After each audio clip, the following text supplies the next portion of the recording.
Bharat Nawaz BLA के दहशतगर्दों की जानिब से उन पर एक बुज़दिलाना कार्रवाई की जाती है।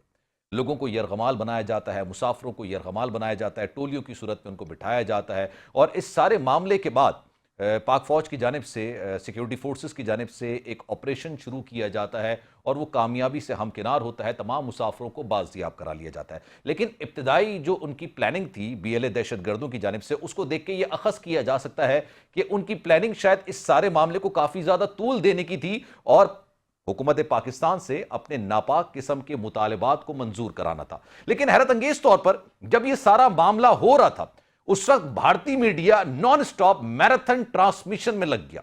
उन्होंने पाकिस्तान के ऊपर मुख्तलिफ किस्म के इल्जामात लगाना शुरू कर दिए और ये वही लोग हैं जो कि पाकिस्तान के अंदर बुज़दिलाना कार्रवाइयों की फंडिंग करते हैं, बीएलए की फंडिंग करते हैं, बीएलए के दहशतगर्दों को पेरोल पर रखे होते हैं। और ये बात मैं नहीं कह रहा हूं, ये बात खुद भारतीय मीडिया कहता है, भारतीय यूट्यूबर्स कहता है, या इन दोनों को भी आप छोड़िए, भारतीय ऑफिशियल्स ये बात कहते हैं।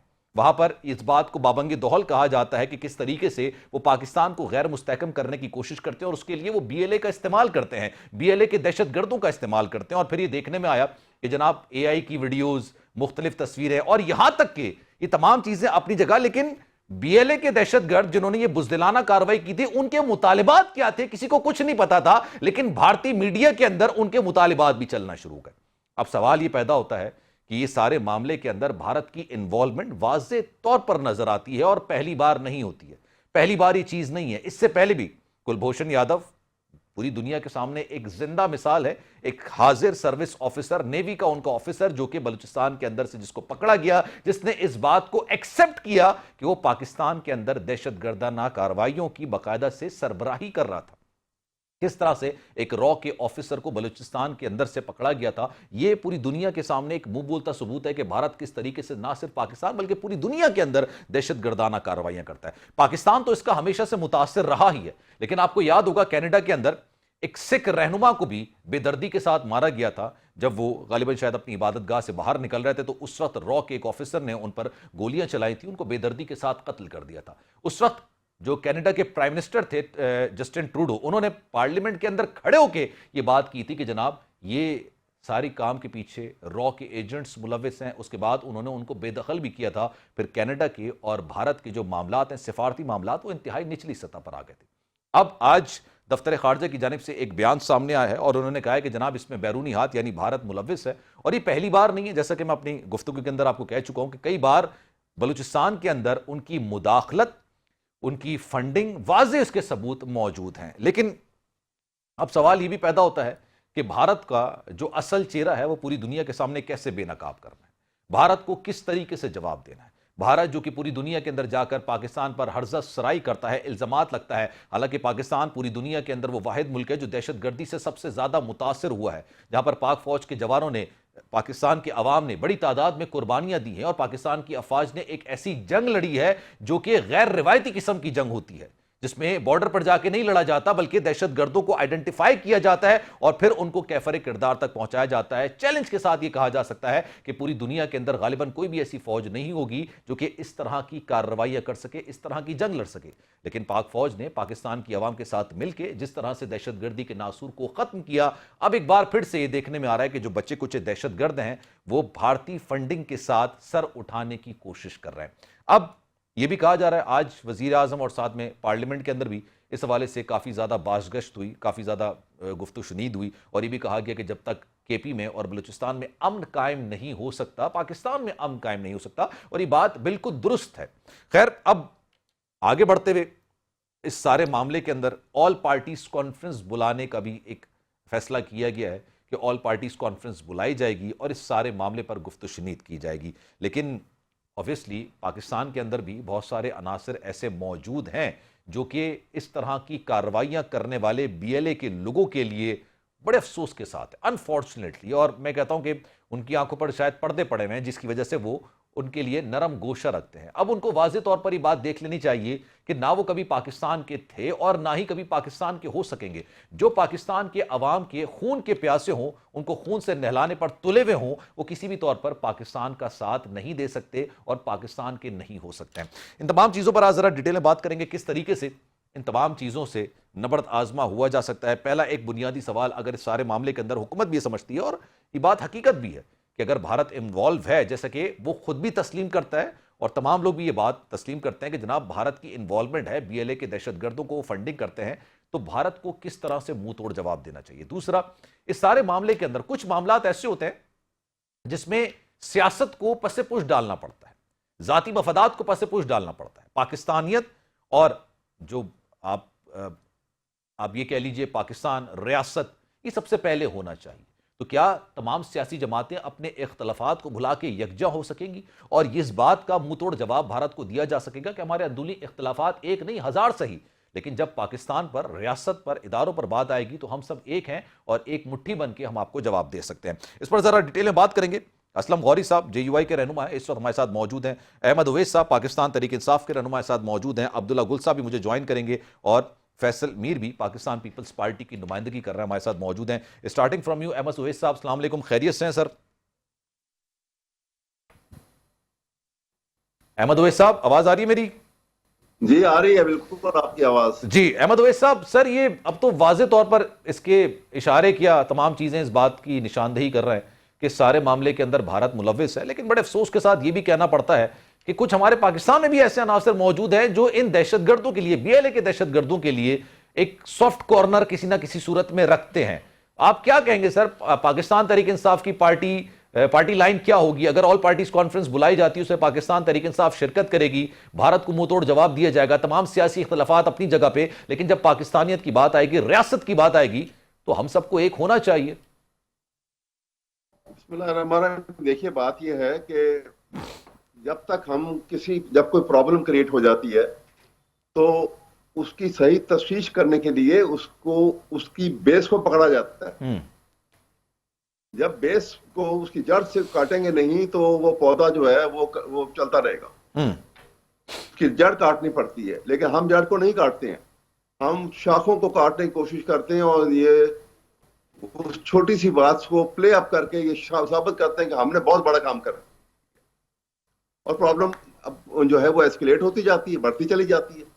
देखिए यहाँ पर जिस वक्त आप जरा गौर कीजिएगा कि हमारी प्रॉब्लम जो है ये इन दो सूबों में बहुत ज्यादा हुई है। लॉ एंड ऑर्डर सिचुएशन है, टेररिस्ट एक्टिविटीज जो है क्रॉस द बॉर्डर अफगानिस्तान की तरफ से जो वहां पे हो रही हैं, और वो आपने अगर बहुत जरा गौर करेंगे तो आप देखेंगे कि जब अनवारुल हक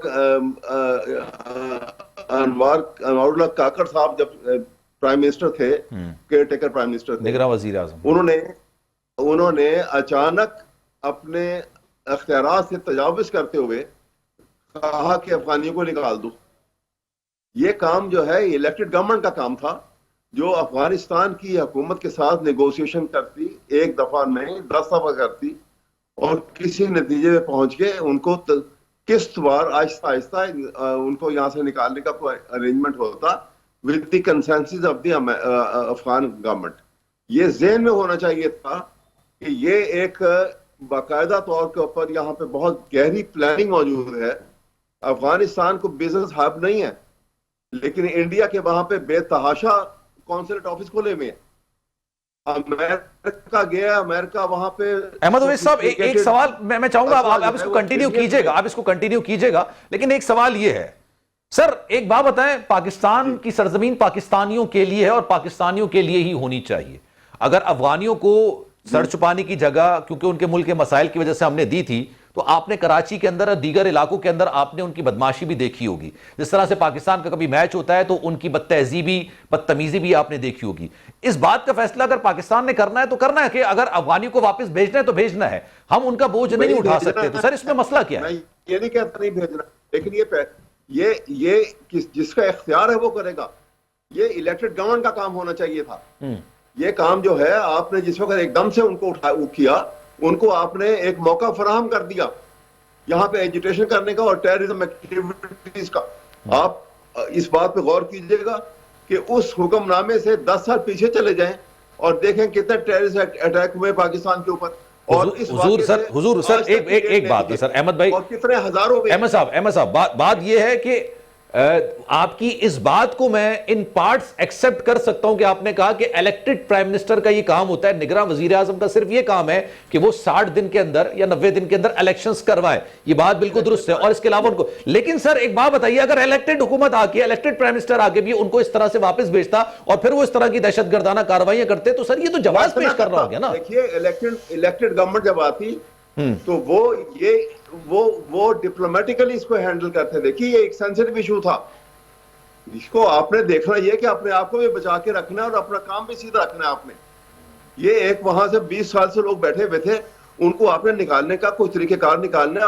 अफगानिस्तान की हुकूमत को कॉन्फिडेंस में लेना है। आपको ये भी याद रखना चाहिए कि 10 साल तक हमने उनके साथ सर अमेरिका से 25-25 साल में रहने वाले लोगों को हाथ में हथकड़ियां डाल के उनके शहरों को, उनके मुल्क को डिपोर्ट किया जा रहा है। सर वो तो किसी से बात नहीं करते ना, वो कहते हैं आप इलीगल हैं, आपको यहां पर रहने का हक नहीं है, अपने घर जाइए। अर्ज कर रहा हूं कि देखिए, आपने जड़ को नहीं पकड़ा ना, आपने सिर्फ ऊपर से टेररिस्ट अटैक हो रहे हैं उनको मारा, उन्होंने आपके ऊपर हमले किए। सारी दुनिया में जहां टेररिस्ट अटैक होते हैं वो खतरनाक होते हैं, क्योंकि आपको पता नहीं होता दुश्मन कहां पे है, आपके अंदर छुपा हुआ होता है। कहीं बड़ा मुश्किल होता है। जितनी भी हमारी बहुत मुशात फौज है, बड़ी अच्छी फौज है, बड़ा मुकाबला किया, लेकिन ये जब अवाम उनको प्रोटेक्शन देना शुरू कर दें ऐसे लोगों को, तो उनको मुकाबला करना बहुत मुश्किल हो जाता है। और प्रोटेक्शन दे रहा है, देखा प्रोटेक्शन कौन दे रहा है? कोई भी नहीं दे रहा। मैं यही कार्य कर रहा हूं कि देखिए, यहां पर आपने देखा कि ये एक ट्रेन का हाईजैक होना, ये एक मॉडर्न दुनिया के अंदर ये एक अनोखा वाकया, इसमें लैप्स है, उसको भी मान जहां पे उन्होंने आजाद कराए, उन्होंने बाकायदा मुकाबला किया, वहां पे हमारा इंटेलिजेंस का पीटीआई ने इसकी मुजम्मत की है। भारत के खिलाफ किसी किस्म का कोई बयान, अफगानिस्तान के खिलाफ किसी किस्म का कोई बयान, सब मजम्मत करेंगे। लेकिन सवाल यह है कि ये सिर्फ मजम्मत इसका हल नहीं है, सोल्यूशन निकलना चाहिए कि जहां से पाकिस्तान को। सर सोल्यूशन निकालने के लिए ऑल पार्टीज कॉन्फ्रेंस बुलाई जाती है, अहमद उवैस साहब, आपकी पार्टी शिरकत करेगी? बिल्कुल, अगर होगी तो करेंगे, बुलाएंगे। That's really good sir. पाकिस्तानियत पहले, रियासत पहले। सर हुजूर अगर इजाजत दें, मैं जरा असलम गौरी साहब को भी शामिल गुफ्तगू करूं। गौरी साहब, हुजूर सलाम अलैकुम, खैरियत से हैं? जी मैं मेहरबानी। सर आप क्या कहेंगे, ये बलूचिस्तान के अंदर भारत की मुदाखलत, रॉ की मुदाखलत, उनकी ये जो तखरीबकारी है, दहशतगर्दी है, बीएलए के दहशतगर्दों को फंड करना, अच्छा ये बात अब पाकिस्तान इल्जाम नहीं लगाता है, वो एक्सेप्ट करते हैं इस बात को, वो इस बात को मानते हैं कि हमने ये सब कुछ किया है। नरेंद्र मोदी जो कि उनके वजीर आजम है, सबसे हाईएस्ट अथॉरिटी है, वो ये बात फोरम के ऊपर खड़े होकर बोलते हैं कि हमने मुक्ति बहानी को फंड किया था, हमने बनाया था, हमने बांग्लादेश की आजादी के लिए काम किया। सर ये तो इंटरनेशनल क्रिमिनल एक तरीके से ये एक्सेप्टेंस है, ये मानना है कि आप किसी के मुल्क के अंदर मुदाखलत कर रहे हैं। और चले पाकिस्तान के साथ तो उनके मामलात हमेशा से, वो पाकिस्तान उनकी आंखों में खटकता है, कनाडा के साथ उनके सिफारती ताल्लुकात इसी वजह से खराब हुए। आप क्या कहेंगे सर? ये तो आप बहुत बड़ी बात कर रहे हैं, लेकिन मेरी हुकूमत पाकिस्तान ने तो अभी तक कोई इल्जाम नहीं लगाया।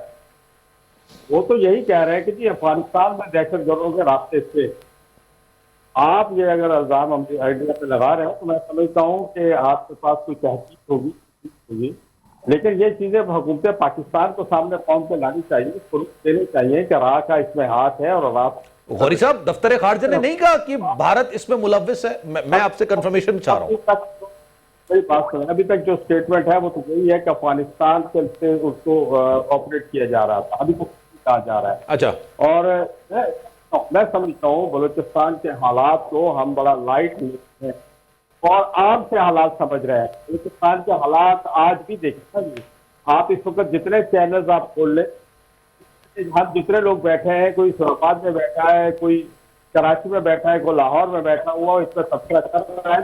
बलूचिस्तान के कोयटा में, खुजदार में बैठे हुए किसी विरोध को टीवी पर नहीं लिया जा रहा, उनसे उनके मसाइल नहीं सुने जा रहे, जो वहां रह रहे हैं, जो भुगत रहे। पिछले 10 दिन में मेरे 4 साथी शहीद, 3 साथी खुजदार में शहीद हुए हैं जो सूबाई उहदेदार थे, और एक साथी मेरा तुर्बत में शहीद हुआ है जो वहां पर सेक्रेटरी जनरल था। सूरत यह है कि बलूचिस्तान के अंदर हालात जो है वो हमने खुद खराब किए हुए हैं, और ये आज नहीं वहां पर ऑपरेशन ये 70 की दहाई से चल रहा है। भुट्टो साहब ने वहां की हुकूमत को बर्तरफ करके एक हुजूर, मैं प्रिसाइजली इस सर एक मिनट सर गौरी साहब, मैं आपकी कथा कलामी के लिए माफी चाहूंगा, लेकिन एक बात मैं कहूंगा, बलूचिस्तान के मसाइल, अच्छा पूरी दुनिया के अंदर आपको पता है भारत के अंदर कितनी रियासतों के अंदर अलहदगी पसंदी तहरीकें चल रही हैं। उनके सिख अलहदगी लेना चाहते हैं, उनके पंजाबी अलहदगी लेना चाहते हैं, उनके नक्सलवादी हैं जो कि अलहदगी लेना चाहते हैं। लेकिन सर किसी भी सूबे के मसाइल का हल पार्लियामेंट के अंदर होना चाहिए, अवाम के दरमियान होना चाहिए।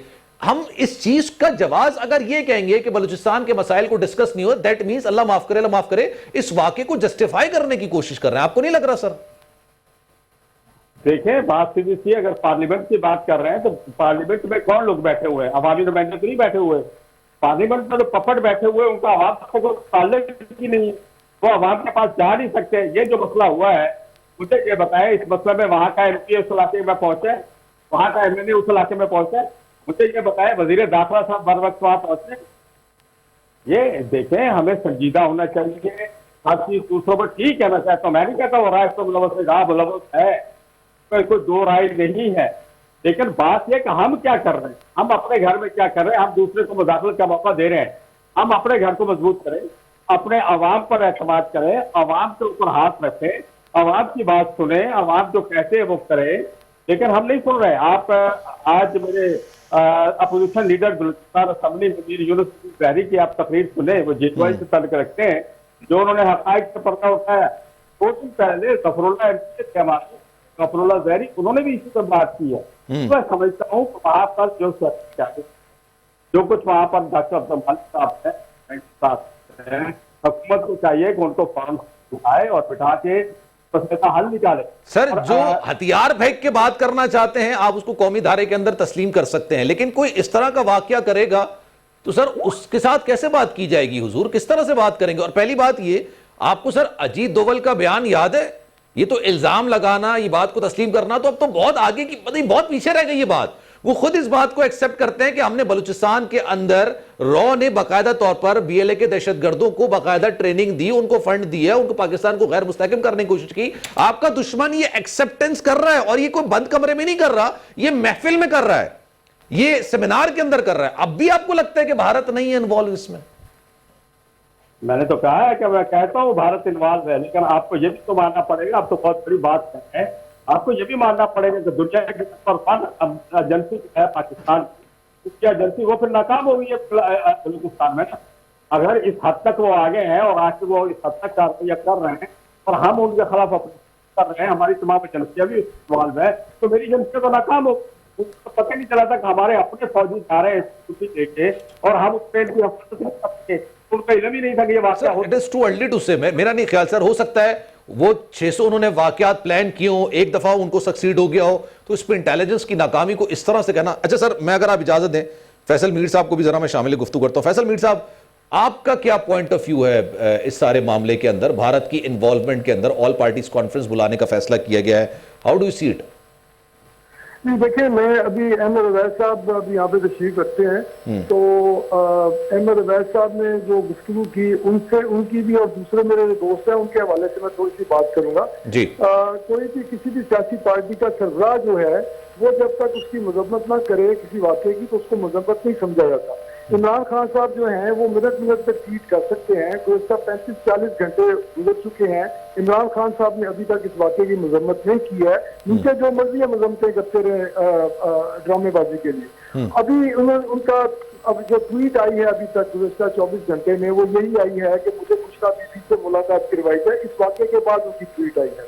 तो पीटीआई का जो किरदार है ये गुज़श्ता 24 घंटे में, इसको बड़ा सीरियसली लेने की जरूरत है, और पीटीआई के हवाले से पाकिस्तान की तमाम सियासी जमातों को बैठकर, इनके साथ बैठकर फैसला करना होगा कि ये करना क्या चाह रहे हैं पाकिस्तान के साथ। इन्होंने सबसे पहले तो जब कल ये वाकया शुरू हुआ तो जो भारत का बयानिया था वही इनका सोशल मीडिया बोल रहा था, और आज भी इनके लीडर। अरे सर, बयानिए को छोड़िए सर, फैसल मीर साहब बयानिए को छोड़िए, मैं तो आई वाज शॉक्ड कि जब मुझे लगा कि भाई ये इनके मुतालबात वहां कैसे चल रहे हैं, मतलब वो कैसे इनके मुतालबात पेश कर सकते हैं, पहली चीज ये। दूसरा सर मीर साहब, दूसरा एक सुनिएगा सर, ये इंटरनल मैटर हो सकता है ना पाकिस्तान का, मतलब आप पाकिस्तान से बड़े मुल्क हैं रकबे के हवाले से, आप मैराथन ट्रांसमिशन कर रहे हैं इसमें, तो सोचिए सर उनकी इन्वॉल्वमेंट है ना, उनके स्टेक, इनका स्टेक लगा हुआ है सारे मामले में। वो तो हमारा पाकिस्तान का दफ्तर खाजा कह चुका है, हमारे दोस्त ये मान ही रहे अभी तक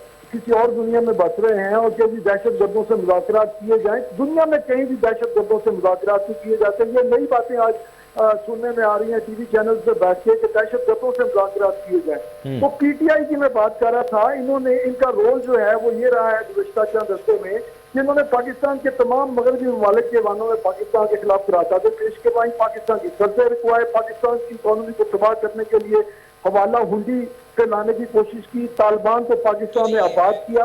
और अब जो ये बयान दिए जा रहे हैं, जो भारत की जुबान बोल रहे हैं, तो मेरे ख्याल से ये वक्त आ गया है कि इनके साथ बैठ के बात की जाए। चले मैं जवाब ले लेता हूँ, मीर साहब मैं जवाब ले लेता हूँ, बिल्कुल आपका सवाल है। इनकी मेरी बात मुकम्मल हो रही है। चले कर लें, जल्दी कर लें। ये पाकिस्तान दुश्मनी से बाज नहीं आते और अब इन्हें को टाइम फ्रेम दिया जाना चाहिए कि जिसमें ये एस्टैब्लिश करें कि ये पाकिस्तान के मुहित वतन लोग हैं। अगर नहीं है तो पीटीआई पर पाबंदी लगाने की तरफ आया जाना चाहिए। तो पाकिस्तान पीपल्स पार्टी पाबंदी लगाने की बात कर रही है सर। पाकिस्तान पीपल्स पार्टी पूरा मुत्तहिद नहीं होगा, एक पूरा फैक्शन जो है पाकिस्तान दुश्मनी करेगा, भारत की जुबान ठीक है सर, अफगानिस्तान की जुबान बोलेगा, तो मुल्क में ना अमन आ सकता है ना ही तरक्की हो सकती है। अहमद अवैस साहब, आपका रिएक्शन जो आपने गुफ्तगू सुनी फैसल मीर साहब की। देखिए, मैं ये कहूंगा कि देखिए अभी भी ये बात जिस तरीके से हो रही है ना, आप इल्जाम तराशियों से ये मसला हल नहीं होगा। यही तो मैं कह रहा हूं, पहले भी प्रॉब्लम को जड़ से जब तक नहीं पकड़ेंगे और उसकी बुनियाद को पकड़ के उसको खत्म करने की कोशिश नहीं करेंगे। देखिए ये बात सबसे पहले, इंडिया हमारा दुश्मन है, खुला दुश्मन है। वहां पे आपने कमेंट्री की बात की, वहां पे ये जैसे सारा बताया जा रहा है, वो खुल्लम खुला कहते हैं कि हम पाकिस्तान को, और वो इसलिए कर रहे हैं कि जो नया इंटरनेशनल सिनेरियो पॉलिटिकल, जो इंटरनेशनल पॉलिटिक्स की सिचुएशन बन रही है, बाइपोलर वर्ल्ड बन रही है, वहां पे इंडिया की को कामयाबी ये नसीब हो रही है कि अब पाकिस्तान अमेरिकन हेजमनी से निकल गया। इंडिया और इजराइल जो है वो मेन रोल प्ले कर रहे हैं और इंडिया को उन्होंने साउथ एशिया का मिनी सुपर पावर बनाने का रोल दिया। और इंडिया मिनी सुपर पावर नहीं बन सकता जब तक पाकिस्तान इकोनॉमिकली बिल्कुल मिनी सुपर पावर ने चौधरी बनाने का फैसला किया, एक तरीके से ये कह लेना, चौधरी बनाने की कोशिश कर। सुपर पावर चौधरी जो बनेगा वो चौधरी जब तक नहीं बन सकता जब तक कि Pakistan nuclear strong arm forces का पाकिस्तान मौजूद है। बट सर वो सवाल ये कर रहे हैं कि खान साहब 10 किस्म के बयान दे देते हैं, बयान चल भी जाते हैं, इसकी मुजम्मत क्यों नहीं कर रहा है? क्योंकि बयान से कुछ नहीं होना। मेरी बात सुनिए, मैं दे रहा हूँ बयान, सब दे रहे हैं। अभी आज पार्लियामेंट में मैंने खुद सुने, आपने अगर नहीं सुना तो मैं कह नहीं सकता। असद कैसर ने इतनी डिटेल से तकरीर की और उसने कहा कि हम शदीद मजम्मत करते हैं। अभी उसने गौहर ने, जो चेयरमैन है इस वक्त, उसने बड़ा स्ट्रांगली उसने कहा है कि हम बिल्कुल साथ खड़े हैं फौज के। कोई पाकिस्तानी जो है ये नहीं कह सकता कि हम फौज के साथ नहीं है। लेकिन आप जब तक उसकी बुनियाद को खत्म नहीं करेंगे, ये सिलसिला बुनियाद कैसे खत्म होगी? आपकी नजर में क्या सोल्यूशन है अहमद साहब? आपने मजम्मत देखी और आपने चले आगे बढ़ते हैं ना अहमद साहब, आपकी नजर में सोल्यूशन क्या है इसका? ऑब्वियसली इंसानी जानें जाया होती हैं, इस तरह के वाकयात होते हैं, वो आप उसके कॉज को ले, जाने क्यों हो रही है जाया। सुने आप मेरी बात, सुने आप। अफगानिस्तान में ये बलोचिस्तान इलेक्शन करवाए आपने फरवरी में, सारे मुल्क में इलेक्शन हो गए। अफगान अगर ये ख्याल करते तो वहां एक ट्रबल सूबा था, वहां पे कॉन्शियसली नहायत फेयर इलेक्शन करवाते, तमाम उनकी सीनियर लीडरशिप जो है ना, सियासतदान, वो इलेक्ट होते। अगर अवाम आपके साथ इकट्ठे जुड़ के खड़े हो जाएंगे तो टेररिस्ट एक्टिविटी को वो खुद पकड़ लेंगे। सर एक सपोर्ट कर रहे हैं उनको। अहमद साहब एक बात बताइए, 2018 के जो इलेक्शंस हुए थे इसमें आपकी पार्टी ने हुकूमत बनाई थी। सर सवाल मेरा आपसे ये है, क्या उस दौर के अंदर 2018 से लेके 2021 के मिड तक या 2022 तक कोई वाकया बलूचिस्तान के अंदर नहीं हुआ? आपकी दौरे हुकूमत थी ना उस वक्त? इतने बहुत कम हुए। अब जो हो रहा है आप देखें तो सही, अब क्या हो रहा है? अब इंतहा पे पहुंच गया, इसलिए कि वहां के अवाम मिल गए साथ। अब बात समझने की कोशिश नहीं कर रहे हैं। आपने चीफ मिनिस्टर किसको बनाया? एक आदमी जो केयर टेकर होम मिनिस्टर था, उसने रिजाइन दिया और वो चीफ मिनिस्टर बन गया। जब इस तरह से लोगों को लेकर आएंगे आप, तो आप समझते हैं कि अवाम आपके साथ चलेंगे?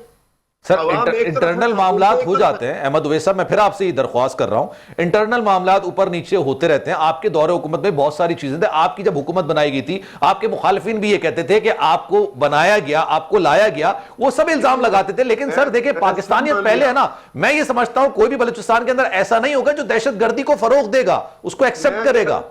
अभी हो रहा है ना आपके सामने, इसलिए हो रहा है कि देखिए, आप हिस्ट्री को उठा के देख लें, इंसानी फितरत है। बाबर ने इंडिया पे हमला कैसा किया था? इब्राहिम लोदी को लोग तंग थे उससे, उन्होंने इनवाइट किया था उसको, बाबर को, क्या क्या हमला करो। ये खतरनाक सूरत हाल इंडिया बलूचिस्तान में जो ये टेररिस्ट एक्टिविटी बनी हुई है, जो बने हुए सारे, ये इनको खत्म करने के लिए जरूरी था कि आप कॉन्शियसली एक ऐसी एनवायरनमेंट क्रिएट करते हैं कि जहां पे जो एल्डर्स थे वहां के, अफगानिस्तान में रहने वाले लोग, जो वहां के बड़े एल्डर थे, जिनके पीछे कुछ फॉलोइंग भी थी, उनको आप इलेक्ट करके लेकर आते और उनके ऊपर हुकूमत बनती और उनको ये टास्क दिया जाता कि लोगों को इकट्ठा करो, कॉन्फिडेंस डेवलप करो और इन पकड़ो के इन लोगों को बाहर निकालो। फिर फौज वहां पे ऑपरेट करेगी, कामयाब होगी। जब लोग उनको प्रोटेक्शन देना शुरू करेंगे तो दुनिया की ये मामला आज का नहीं है, ये मामला आज का नहीं है। हर दौर के अंदर किसी ना किसी बढ़ गए हैं ना जी, आप सोचे तो सही। देखिए ये इस तरह बात कर रहे हैं जी मीर साहब बोलिए। देखिए ये इस तरह, लेकिन ये बढ़ता चला जा रहा है, इसलिए बढ़ता चला जा रहा है कि हमारी किसी हुकूमत ने इसको जड़ से उखाड़ने की तवज्जो ही नहीं दी, कोशिश भी नहीं की। जो है वो आज बहुत बढ़ गया है। अच्छा अहमद साहब, मैं आपकी तरफ आता हूँ, मैं मीर साहब जरा जी बिल्कुल, जो है वो इररिलेवेंट हो चुके हैं। यहाँ वहाँ पे इस वक्त इंडियंस और अफगान की जो इन्फिल्ट्रेशन इतनी ज्यादा हो चुकी है कि वहाँ पे बकायदा वो इनसे डरते हैं, ये जो दहशतगर्दों से।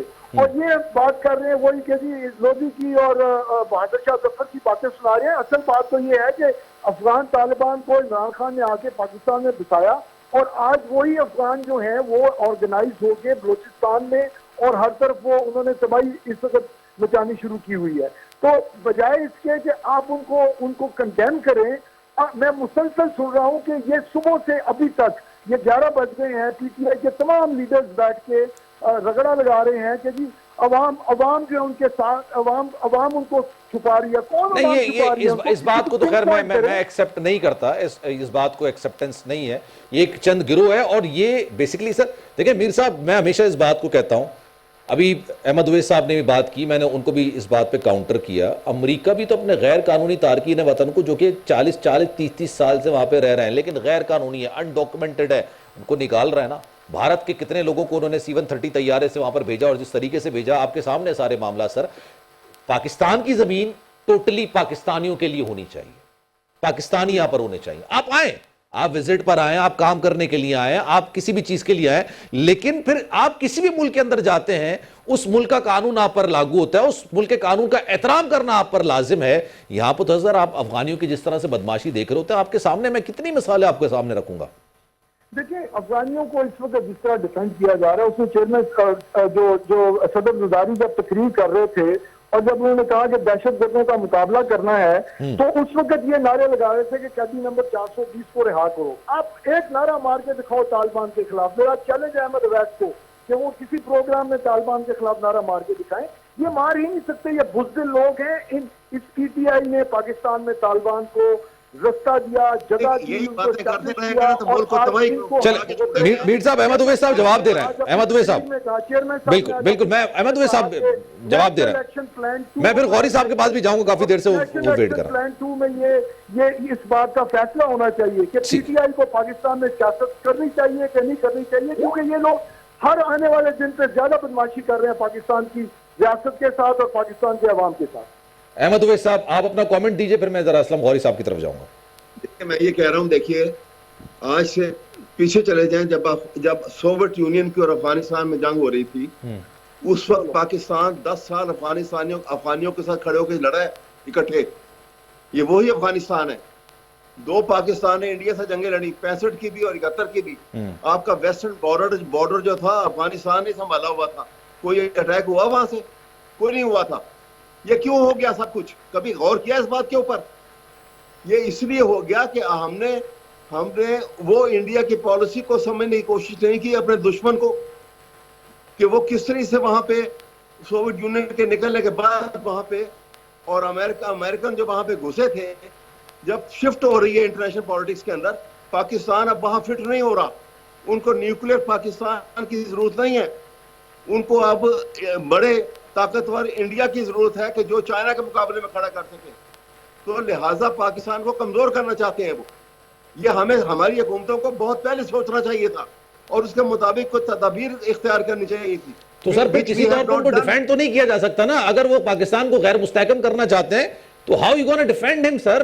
आप उनको कैसे डिफेंड कर सकते हैं? वाला क्यों नहीं करना चाहते? ये वही अफगानिस्तान था ना। देखिए हमारी गलत, हमने उसका जहां पे उसका फल लेना था, 10 साल तक हमने अफगानियों के साथ खड़े होकर लड़ाई लड़ी, वो हमारी हर बात मानते थे।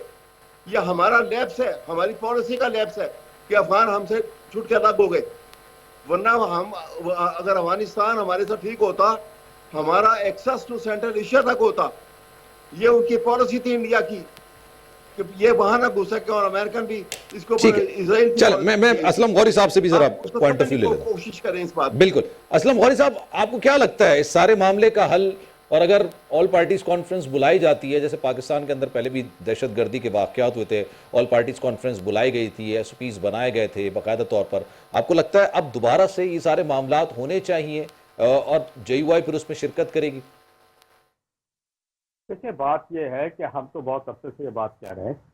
आप पार्लियामेंट की तकरीरें मौलाना फजलरहमान साहब की उठा लें, मौलाना अब्दुल गफूर हैदरी साहब की उठा लें, हम बार बार इन चीज़ों से आगाह करते रहे कि बलूचिस्तान के हालात आपके हाथ से निकल रहे हैं। 20 दिन पहले जो मौलाना साहब ने तकरीर की थी पार्लियामेंट में, कौमी असम्बली में, अभी ताज़ा रिकॉर्ड मौजूद है, आप मंगवा लें, सुन लें वो क्या कहते हैं। उसके बाद जनाब मेरे वज़ीर दाखिला साहब कहने लगे जी मैं तो बलूचिस्तान के हालात एक SHO मेरा ठीक कर लेगा। हम संजीदा कब होंगे? हम तो गैर संजीदा हैं। हमने हालात को खुद नहीं, ये तो ऑब्वियसली मैं इस पे कहता हूँ, ये जो बयान था मुझे खुद कल भी मैंने इसका जिक्र किया। बात कर लेते मुझे, अगर आप बात कर जी करे सर, मैं आपकी बात से बात निकाल रहा हूँ। इस बात से बात ना निकाले, मेरी बात। अरे सर जी ऐसा ना करें, मेरा शो है, मुझे कंडक्ट करना है, ऐसा ना करें, आप करें बात अपनी। मैंने बड़ी देर से इंतजार में बैठा हूं। आप करें, आपका फ्लोर आपके पास है, आप कीजिए। साहब आप तो वकील लगते हैं, बहस करते हैं, बहस करोगे। सर एंकर का काम होता है, हमारी बात करें। मैं अगर आपको ये बोलूंगा कि आप ये ना करें तो ये आपके लिए भी गलत होगा, लेकिन खैर कंटिन्यू करें प्लीज। देखिए बात सुने, हमें संजीदा होना चाहिए। यह काम हुकूमत ने करना है, पॉलिसियां हुकूमत ने बनानी है। हमसे अपोजिशन को एतमाद मिले, हम तो साथ चलने के लिए तैयार हैं। हम किस स्टेज पे साथ नहीं, आप तो हर स्टेज पे आपके साथ खड़े हो, लेकिन आप हमें एतमाद में कब ले रहे हैं? आप अपनी मर्जी कर रहे हैं। आपको जब हमने बयान दिया उसके बाद मुख्तलिफ चीजें टीवी पे आना शुरू हो गई। मौलाना फजल वज़ीर आला साहब कहते हैं मौलाना फजल को बलूचिस्तान का क्या पता है। अब इसको इस तरह की बातें जब करेंगे, आप इस तरह मुल्क को लेके जाएंगे और इस तरह के लोगों को आप बिठा देंगे, पपट टाइप के लोगों को जिनको अपने इलाके का घर का पता है, तो मुल्क का क्या होगा? मेरे फोर्सेस लड़ रही है, मेरी फोर्सेस जंग कर रही है, लेकिन नीचे से उनका मोराल किसने, आवाम का मोराल किसने बंद करना है? उनके साथ आवाम को खड़ा होना चाहिए ना वहाँ। और आवाम को खड़ा करना सियासतदानों का काम है ना, हुकूमत का काम है, मेरा और आपका काम है। तो हुकूमत को चाहिए कि वहाँ पर बलूचिस्तान में जितनी भी सियासी पार्टियां हैं, और सियासी पार्टियों को, जो रजिस्टर्ड सियासी पार्टियां इलेक्शन कमीशन के पास, चाहे हुकूमत के अंदर है या असेंबली में है या नहीं है, उन सब पार्टियों को बिठाएं और जाके बलूचिस्तान की बात सुने, आवाज की बात सुने, और फिर पॉलिसी बनाए, तो उस पर अमल करें। अब जो पॉलिसी अगर आवाज की मर्जी से नहीं बनेगी तो फिर उसके बाद ये तरह के मसाइल पैदा होंगे।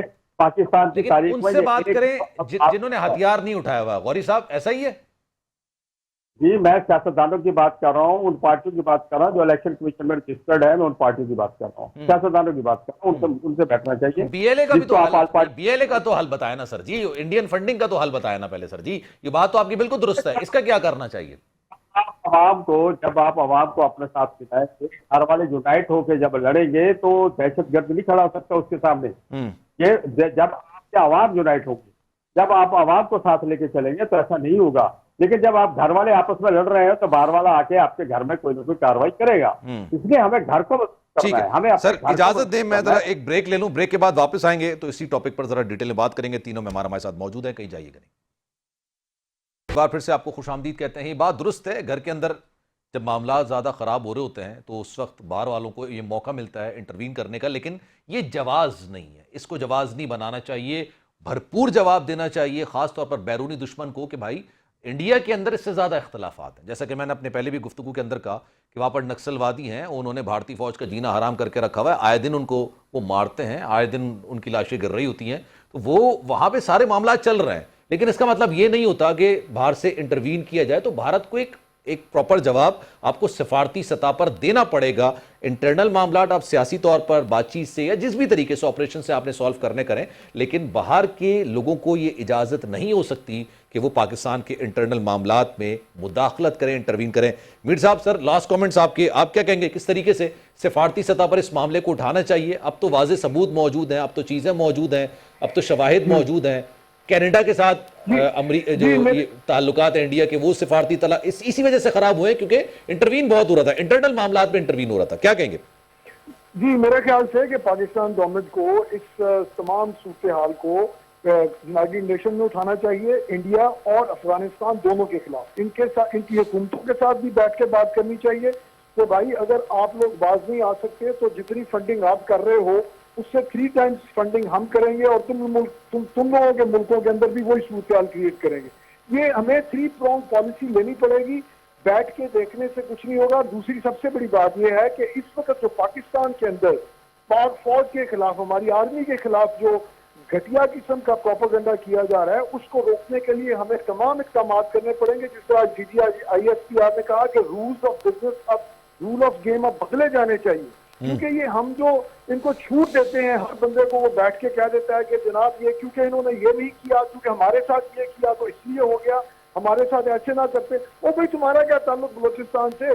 तुम लोग तो सिवाय तुम्हें बानी PTI की रहाई के, वो छोड़े उस बात को। लेकिन इस वक्त जो सोल्यूशन यही है कि पूरी कौम पाक फौज के पीछे खड़ी हो, पाकिस्तान इस मसले को इंटरनेशनलाइज करे और स्ट्रिक्टली इस चीज के ऊपर कारबंद किया जाए पूरे मुल्क को कि बलोचिस्तान के हवाले से अफगानिस्तान के को जो डिफेंड करे या इंडिया को जो डिफेंड करे, उसको उसका उन लोगों का भी बायकॉट किया जाए। Exactly. और पाक फौज का मुराल बुलंद किया जाए इस मसले पे। वो जाने दे रहे हैं और ये लोग बता रहे हैं कि ये नहीं जी, ये रादर शाह जफर के जमाने में ये हुआ था। चलें आगे बढ़ते हैं ना, आपने कहा बात करनी चाहिए, ठीक है। मैं अहमद उवैस साहब से भी जरा लास्ट कमेंट ले लेता हूं, मुझे वाइंड अप करना है। अहमद उवैस साहब, इंटरनल मामलात तो हमने डिटेल में बात कर ली, इंडिया को सिफारती सतह पर किस तरह का जवाब देना चाहिए कि अंदरूनी मामलात अपनी जगह पे, लेकिन भाई तुझे किसने इजाजत दी हमारे अंदरूनी मामलात में मुदाखलत करने की? या हमारी अपनी कमजोरी के बायस देखो, वो हमारा दुश्मन है। दुश्मन हर हरकत करता है, लेकिन हम जितने मजबूत होंगे वो नहीं कर पाएगा। हम कमजोर होंगे, वो ज्यादा हमला करेगा हर तरीके से, राइट लेफ्ट हमारे साथ। अगर हमारे साथ पूरी देखें, जब हुकूमत बनती है ना, आप पाकिस्तान के आइन का प्रियम्बल देखें, कहता है कि sovereignty lies with Allah to be exercised by the people of Pakistan through its chosen representatives। वो chosen representative जो हैं वो एक ताकत पैदा करते हैं, वो कौम बनाते हैं। वो कौम नहीं बन रही इसलिए कि हमारे chosen नहीं होते हैं। अवाम किस तरफ हैं, वो किस तरफ हैं। बलोचिस्तान में ये बात एक्यूट शक्ल अख्तियार कर रही है। आपने देखा किस कदर इंटीरियर मिनिस्टर ने जो स्टेटमेंट दी पीछे, उन्होंने कहा कि ये तो ऐसे कह रहे हैं, वहां पे कुछ भी नहीं है, ये तो एक SHO की मार है। अब अंदाजा लगाइए किस कदर उसको, इस मामले को कितना इग्नोर किया जा रहा है और उसके रियलिटी को एक्सेप्ट ही नहीं किया जा रहा। ये स्टेटमेंट आपने भी सुनी होगी बकायदा। जी जी जी, ये बिल्कुल बिल्कुल बिल्कुल बात दुरुस्त है। अब इस तरह सोचेंगे तो ये मामलात को, मैंने इसलिए पहले आपसे बात की थी कि वहां के तमाम बुजुर्गों को अगर अभी इलेक्ट करके लेके आए होते और वो मिलके कौम को खड़ा करते इकट्ठे, बलोची कौम को, और वो फिर टेररिस्ट को पकड़ के खुद, जब कौम इकट्ठी हो जाती है, कोई और आदमी बीच में आएगा, वो पकड़ लेंगे उसको, ठीक है, वरना वो प्रोटेक्ट करेंगे उसको। और यही हमारे वहां सूरत हाल पैदा हुई है। चले इसको निपटने के लिए जब तक इकट्ठे नहीं होंगे, जब तक ये एहसास पैदा नहीं होगा, अब जब तक हम ब्लेम गेम से बाहर नहीं निकलेंगे कि आपने यूं कर दिया, फलां ने यूं कर दिया, तो जब तक हम कभी एक नतीजे पे नहीं पहुंचेंगे नहीं। बिल्कुल सर, और खराब होते चला जाएगा। अहमद साहब बिल्कुल। असलम गौरी साहब, आपके लास्ट कमेंट सर, लेकिन प्रिसाइजली इस पे कि आपने बैरूनी दुनिया को क्या जवाब देना है, किस तरीके से जवाब देना है, और उनका ये मकरू चेहरा कैसे आपने दुनिया के सामने लेकर आना है। देखिए, ये तो हुकूमत पाकिस्तान का काम है कि वो इसको, जो भी इनके पास प्रूफ है, वो अपना जो जिम्मेदार जगह है, जो अदारे हैं, अक़वाम मुत्तहिदा है, जनरल असम्बली है, या जहाँ भी ये उठा सकते हैं, इस इशू को उठाएं और बताएं कि ये हमारे घर में आके कर रहे हैं। लेकिन हमें अपने घर को, मैं जो पहले भी अर्ज किया अब भी कह रहा हूँ, इतना बड़ा वाकया आज पाकिस्तान के 70 साल तारीख में इतना बड़ा सानिया कभी हुआ नहीं है इस अंदाज में। तो मैं समझते हैं इतने बड़े सानिया की जिम्मेदारी किसकी है? किसी ने कोई जिम्मेदारी अभी तक उठाई है? कोई जिम्मेदारी उठाए? वजीर दाखिला कहता मैं मुस्तफी होता हूँ, मुझे सीएम साहब कहते, लेकिन कुछ नहीं हुआ ना। इसलिए कि हम दूसरों पे मलबा डाल के अपने आप को क्लियर करते हैं। हम इंडिया को कहते हैं कि इंडिया हमारे मामला में मुदाखलत कर रहा है, बिल्कुल उसके खिलाफ कार्रवाई होनी चाहिए। जिस जगह आप उठा सकते हैं इस इशू को उठाएं, लेकिन घर को भी ठीक करें।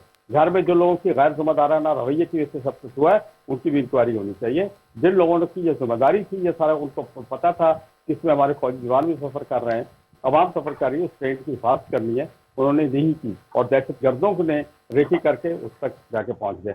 तो मैं समझता हूँ इन सब चीजों की इंक्वायरियां होनी चाहिए। ठीक है। और इस अगर आप इंक्वायरियां नहीं करेंगे तो इस तरह के मसाइल पर काबू नहीं पाया जा सकता। असलम गौरी साहब, thank you so much for your time. Ahmed Uwais साहब हमारे साथ मौजूद थे और फैसल मीर आप भी हमारे साथ मौजूद थे। तीनों शख्सियात का बहुत बहुत शुक्रिया।